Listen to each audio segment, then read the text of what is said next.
विपश्यना माने विशेष रूप से दर्शन करना। 3.5 फीट की काया की दर्शन और चित्त की दर्शन, वेदनाओं की और दम्मानुपश्यना, चारों एक साथ दृष्टा भाव से साक्षी बनकर दर्शन करे। कोई प्रतिक्रिया नहीं, जैसा है वैसा। 3.5 फीट काया में ही सद्गुणों का, दुर्गुणों का भंडार है। इस विकारों से मुक्त होना ही आनंद है और निर्मलता है। मगर कैसे करें? देखने की दृष्टि तो चाहिए। महाभारत की रणभूमि में अर्जुन भगवान से प्रार्थना करते हैं कि मुझे दिव्य दृष्टि प्रदान करो प्रभु। इस आंखों से मैं आपकी दर्शन नहीं कर सकता हूँ। भगवान कहते हैं कि विमूढ़ा नान पश्यन्ति ज्ञान चक्षुषः। जब तक हमारी मनोनेत्र तैयार नहीं होती है, हम विपश्यना कैसे करें? इसलिए विपश्यना 10 दिन के शिविर में 3.5 दिन सिर्फ साधना में, सिर्फ ज्ञानचक्षु माने मनोनेत्र तैयार होने की प्रयास करें। जब भी मन भटकता है तो वापस ध्यान पर लाए। हमेशा सत्य में माने होश में रहे। 3.5 दिन में हम जितना मेहनत करते तो उतना ही फायदा है। बाबूजी ने कहा ध्यानाग्नि दग्ध कर्माणि, माने एकाग्रता जैसी हो जैसे अग्नि की तरह।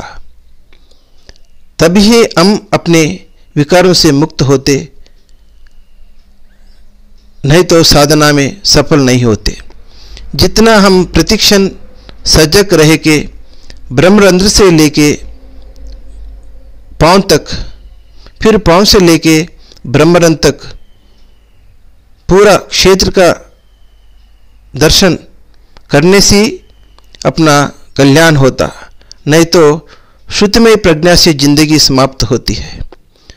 हमें तो अनुभवमयी प्रज्ञा चाहिए। वासना रहित वासुदेव का दर्शन है, माने सत्य की दर्शन। शरीर में किधर भी वेदना ना हो, सुख वेदना या दुख वेदना ना हो, उसे हम खत्म करें।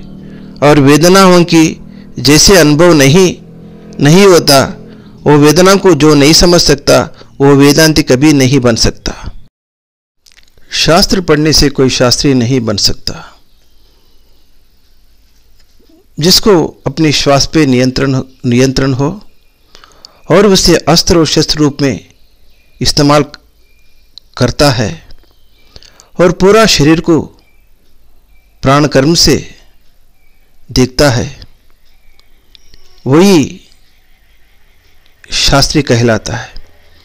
विकारों से जो मुक्त होता है वो और पूरे तरह पकता है, वही पंडित कहलाता है। ध्यान के समय में गुरुजी की सूचना जैसे हम सुनते हैं वैसे हमें उसकी पालन करें तो अच्छी विपश्यी बन जाते और साधना में सफल हो जाते। मैं फिर आपके सामने फिर कुंडलिनी और विपश्यना के बारे में विश्लेषण करने के लिए फिर आऊँगा। जय गुरुदेव, नमस्कार।